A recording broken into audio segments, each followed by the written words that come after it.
আপনি চাচ্ছেন আপনার ল্যাপটপ বা কম্পিউটার অন করার সময় আপনার নাম এবং পাসওয়ার্ড শো হোক।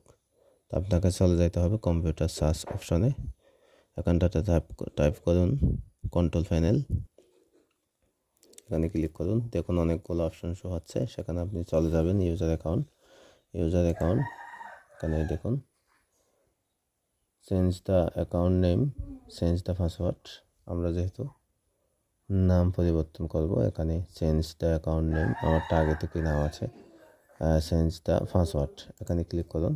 ক্লিক করার সাথে সাথে আপনার সামনে কিছু বক্স ওপেন হবে। এখানে লেখা আছে current password, new password, confirm password.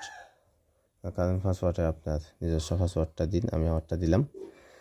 New password এটাও সেম পাসওয়ার্ড দিন। কনফার্ম পাসওয়ার্ড এটা দিলেও সমস্যা নেই, না দিলেও সমস্যা নেই। এখানটাতে দেখুন চেঞ্জ পাসওয়ার্ড, এখানে ক্লিক করুন। হ্যাঁ, আপনার কিন্তু পাসওয়ার্ড চেঞ্জ হয়ে গেছে।